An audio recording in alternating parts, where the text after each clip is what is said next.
നമ്മൾ ഇന്ന് ഈ ഒരു വീഡിയോയിലൂടെ നോക്കാൻ പോകുന്നത് കൈദി 2-നെ പറ്റിയാണ്. പലരും കൈദിയുടെ അപ്ഡേറ്റിന് വേണ്ടി കാത്തിരിക്കുകയാണ്. ലേറ്റസ്റ്റ് ആയി വന്ന ഹരീഷ് പേരാടിയുടെ ഈ ഒരു ഇന്റർവ്യൂ നിങ്ങൾ എന്തായാലും കണ്ടിട്ടുണ്ടോ? ഇതിൽ പറഞ്ഞത് LCUവിന്റെ ടൈം ലൈൻ അപ്ഡേറ്റ് ആണ്.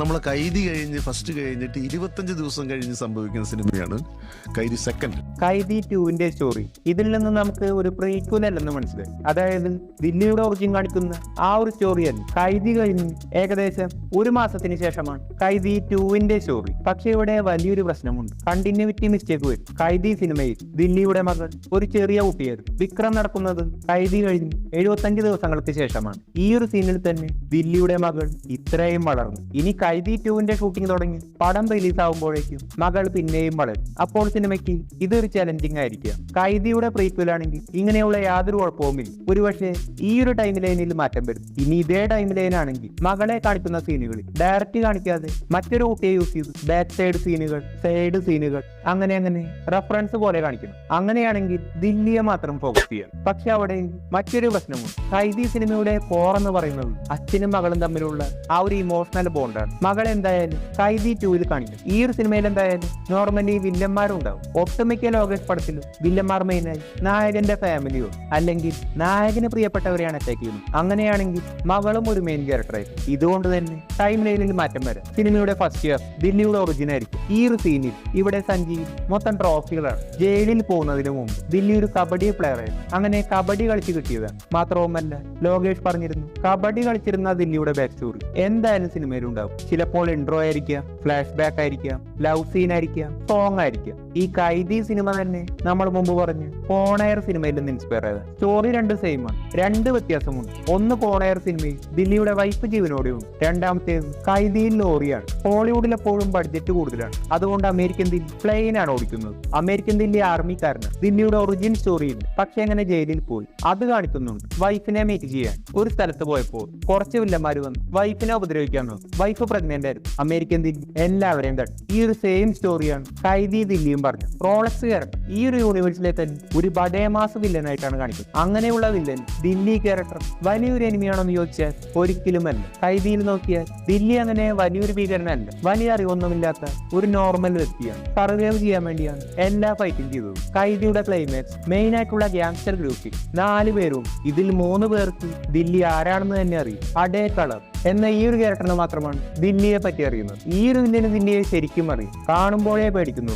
ഇവർ തമ്മിലുള്ള സ്റ്റോറി എന്തായാലും കൈദി 2-ൽ കാണിക്കും. ചിലപ്പോൾ ദില്ലി പറഞ്ഞതുപോലെ കോണയറിലെ സീനായിരിക്കും. ഈ ഒരു വില്ലനും മറ്റു വില്ലന്മാരും ചേർന്ന് വൈഫിനെ ഉപദ്രവിക്കാൻ പോയിട്ടുണ്ടാവും. ഫൈറ്റിനിടയിൽ വില്ലന്മാർ വൈഫിനെ കൊന്നിട്ടുണ്ടാവും. അപ്പോൾ കോണയറിൽ നിന്ന് ഡിഫറൻസ് വന്നു. ശേഷം കോണയർ പോലെ വില്ലന്മാരെ ദില്ലിയും കൊന്നു. തമിഴ് ചാനലുകളിൽ ഇപ്പോൾ ട്രെൻഡിങ് ആയി ഇത് തന്നെയാണെന്ന് അവർ വിശ്വസിക്കുന്ന സ്റ്റോറിയുണ്ട്. അതായത് ദില്ലി ഒരു കബഡി പ്ലെയർ ആയിരുന്നു. ദില്ലിയുടെ അച്ഛൻ ഒരു ലോറി ഡ്രൈവറായിരുന്നു. അമ്മയില്ല. ദില്ലിയും അച്ഛന്റെ കൂടെ ലോറി ഓടിക്കാൻ പോയിട്ടുണ്ട്. അച്ഛന്റെ മരണശേഷം ദില്ലി ക്യാരക്ടർ ലോറി എല്ലാം എത്തി നോർമൽ വർക്ക് ചെയ്യും. ദില്ലി പാർട്ട് ടൈം ആയിട്ടാണ് ലോറി ഓടിക്കാൻ പോരുന്നത്. Main hobby കബഡിയായിരുന്നു. ദില്ലിയുടെ അച്ഛൻ ക്യാരക്ടർ വലിയൊരു ശിവഭക്തനായിരുന്നു. ഒരു ആക്സിഡന്റിലാണ് അപ്പം മരണപ്പെടുന്നത്. പിന്നീട് ഹീറോയിനെ കാണും. ഇവർ തമ്മിൽ ഇഷ്ടമാവുന്നു. കല്യാണം കഴിക്കുന്നു. ലോറി വിറ്റ കാശുകൊണ്ടാണ് ദില്ലി ഒരു വീട് പണിതത്. ഇവരുടെ വീടിന്റെ അടുത്താണ് ഡ്രഗ് ഡീലിംഗ് മാഫിയയിൽ എതിര് നിന്നിരുന്ന നല്ലവനായ ഒരു പൊളിറ്റീഷ്യൻ ക്യാരക്ടർ താമസിച്ചിരുന്നത്. ഈ ഒരു ക്യാരക്ടറെ കൊല്ലാൻ വില്ലന്റെ ടീം വരുന്നു. കൊല ചെയ്യുന്നത് ദില്ലിയുടെ വൈഫ് എങ്ങനെയോ കണ്ടു. ഇതുകൊണ്ട് തന്നെ പിന്നീട് വില്ലന്മാർ വൈഫിനെതിരെ തിരിയുന്നു. പെട്ടെന്നാണ് ദില്ലി വരുന്നത്. പിന്നീട് ദില്ലിയുമായി ഫൈറ്റ്. ഇതിന്റെ ഇടയിൽ വൈഫ് മരണപ്പെടുന്നു. ദില്ലി വില്ലന്മാരെ തട്ടുന്നു. ജയിലിൽ പോകുന്നു. ഇങ്ങനെയായിരിക്കാം. കാരണം ഓണയർ പോലെ വില്ലന്മാർ വെറുതെ വരുന്നതിന് നല്ലത് ഇങ്ങനെ എന്തെങ്കിലും ഒരു മോട്ടീവ് കൊടുക്കുന്നതാണ്. ഇതുപോലെ ലോകേഷ് പറഞ്ഞിരുന്നു കൈദി 2 സിനിമയിൽ ജയിൽ സീനുകൾ ഒരുപാടുണ്ട്. മാത്രവുമല്ല സ്വർഗവാസൽ എന്ന തമിഴ് സിനിമയിൽ നിന്ന് റഫറൻസ് എടുക്കുമെന്ന് പറഞ്ഞു. സ്വർഗവാസൽ ഈ ഒരു സിനിമ കഴിഞ്ഞ വർഷം പുറത്തിറങ്ങിയത്. കഥയിലെ നായകന്റെ പേര് പാർത്ഥിബൻ എന്നാണ്. പാർത്ഥിബൻ ക്യാരക്ടർ ഒരു മിഡിൽ ക്ലാസ് ഫാമിലിയാണ്. അമ്മയും ഗേൾഫ്രണ്ടും മാത്രമേ പാർത്ഥിബൻ ക്യാരക്ടറിനുള്ളൂ. പാർത്ഥിബൻ ഒരു ഉന്തുവണ്ടിയിൽ ഫുഡ് വിറ്റാണ് ജീവിക്കുന്നത്. ഈ ഒരു കടയിലേക്ക് ഒരു പോലീസുകാരൻ വരുമായിരുന്നു. പാർത്ഥിബൻ ആളുമായി നല്ല കമ്പനിയാണ്. ഈ ഒരു ഓഫീസർ പാർത്ഥിബന്റെ അച്ഛന്റെ ഫ്രണ്ട് കൂടിയാണ്. എല്ലാ കാര്യത്തിലും നല്ല സപ്പോർട്ടായിരുന്നു. ഒരു ദിവസം ഓഫീസർ അടുത്തുള്ള ഉന്തുവണ്ടിക്കാരനോട് പറഞ്ഞു എന്റെ വീട്ടിൽ എപ്പോഴും പൈപ്പ് ലീക്ക് ആവുന്നുണ്ട്. ഏതെങ്കിലും പ്ലംബേഴ്സ് ഉണ്ടെങ്കിൽ ഉറപ്പായും വീട്ടിലേക്ക് അയക്കുക. ആ ഒരു ദിവസം പാർത്ഥിബൻ ലൈറ്റ് ആയിട്ടാണ് കടയടച്ചത്. അപ്പോൾ അവിടെ ഉന്തുവണ്ടിക്കാരനുണ്ടായിരുന്നു. ആള് പറയും നിനക്ക് പ്ലംബിംഗ് അറിയാമല്ലോ, പോലീസിന്റെ വീട്ടിൽ പോയി പൈപ്പ് ഒന്ന് ശരിയാക്കണമെന്ന്. അങ്ങനെ പാർത്ഥിബൻ രാത്രി വീട്ടിൽ പോയി. പോലീസ് എല്ലാം ഉറങ്ങി. അതുകൊണ്ട് ശല്യം ചെയ്യാതെ പൈപ്പ് ശരിയാക്കി പാർത്ഥിബൻ പോയി. ഇങ്ങനെ പോകുന്നത് ഒരു അയൽവാസി കണ്ടിരുന്നു. ഇവൻ എന്താ രാത്രി ഇവിടെ ചെയ്യുന്നത് എന്നൊരു ഡൗട്ട് വന്നിരുന്നു. പിറ്റേ ദിവസം രാവിലെ പാർത്ഥിബൻ പോലീസിനെ കാണാൻ പോയി. അവിടെ കണ്ടത് വെട്ടി പീസാക്കിട്ടിരിക്കുന്ന പോലീസിനെയാണ്. ആ ഒരു അയൽക്കാരൻ പറയും, ആ ഉന്തുവണ്ടി നടത്തുന്ന പയ്യന് ഞാൻ ഇന്നലെ ഇവിടെ കണ്ടുവന്നു. അങ്ങനെ പോലീസ് വന്ന് പാർത്ഥിബനെ കൊണ്ടുപോയി ജയിലിലാക്കും. പാർത്ഥിബന് പുറത്തു നിന്ന് ഒരു ന്യൂസ് കിട്ടും. സിഗ എന്ന് പറഞ്ഞ ഗ്യാങ്സ്റ്ററാണ് ഈ ഒരു പോലീസുകാരനെ കൊന്നത്. സിഗ എന്ന് പറഞ്ഞ ഗ്യാങ്സ്റ്റർ പാർത്ഥിബന്റെ ജയിലിൽ തന്നെയുണ്ട്. ആളെ വിട്ട് കൊല്ലിച്ചതാണ്. സിഗയെ കണ്ടാൽ തനിക്ക് ഇതിൽ നിന്നും എങ്ങനെയെങ്കിലും ഊരി പോകാമെന്നാണ് പാർത്ഥിബൻ കരുതിയത്. ഈ ഒരു സിഗ ക്യാരക്ടറിന് ഒരു പ്ലാനുണ്ട്. ജയിലിൽ ക്രിസ്മസ് സെലിബ്രേഷൻ നടത്തും. ഒരുപാട് ന്യൂസ് റിപ്പോർട്ടർ വരും. ഈ ഒരു ജയിലിൽ ഒരുപാട് കുറ്റകൃത്യങ്ങൾ നടക്കുന്നു. ആ ഒരു ദിവസം ചാനലുകാരോട് പറഞ്ഞാൽ ഈ ഒരു ന്യൂസ് പുറത്ത് വൈറലാവുകയും ചെയ്യും. SP-യുടെ ജോലിയെ ബാധിക്കുകയും ചെയ്യും. പ്ലാൻ മനസ്സിലാക്കിയ SP പാർത്ഥിബനെ വിളിക്കുന്നു. എന്നിട്ട് പറയും, നിന്നെ സിഗ കള്ളക്കേസിൽ കുടുക്കിയത് നീയല്ല കുറ്റവാളിയെന്ന് ഞങ്ങൾക്ക് എല്ലാവർക്കും അറിയാം. അതുകൊണ്ട് ഒരു കാര്യം ചെയ്യണം. സിഗ കഴിക്കുന്ന ഫുഡിൽ ഒരു മരുന്ന് കലർത്തണം. അപ്പോൾ സിഗയെ ഹോസ്പിറ്റലിൽ കൊണ്ടുപോകും. പുറത്ത് വെച്ച് കുറ്റം തെളിയിച്ച് നിന്നെ രക്ഷപ്പെടുത്താമെന്ന് പറഞ്ഞു. പറഞ്ഞതുപോലെ പാർത്ഥിബൻ മരുന്ന് കലർത്തി സിഗയെ ഹോസ്പിറ്റലിൽ കൊണ്ടുപോയി. പക്ഷേ സിഗ മരണപ്പെട്ടു. സിഗ മരണപ്പെടാൻ SP വിഷം കൊടുത്തിട്ടില്ല. എന്ത് പറ്റിയെന്ന് SP-ക്ക് തന്നെ അറിയില്ല. ജയിലിൽ മൊത്തം ആകെ പ്രശ്നമായി. അവരെല്ലാം വൈലന്റായി. മൊത്തത്തിൽ ഇടി നടക്കുകയാണ്. അവർ മൊത്തം 2000 പേരും പോലീസ് ആകെ 20 പേരും. അങ്ങനെ SP ഈ ഒരു ജയിലിൽ 3 MLA-മാര് കിടക്കുന്നു. ഇത് ജയിൽ പുള്ളികൾക്ക് അറിയാം. ഇതിലൊരാളെ തട്ടിയാൽ പുറത്ത് വലിയ പ്രശ്നമായി. SP-ക്ക് പണി കിട്ടുമെന്ന് ഇവർ പ്ലാൻ ചെയ്തു. പാർത്ഥിബനാണെങ്കിൽ പുറത്ത് കിടക്കണമെന്ന ചിന്തയിലാണ്.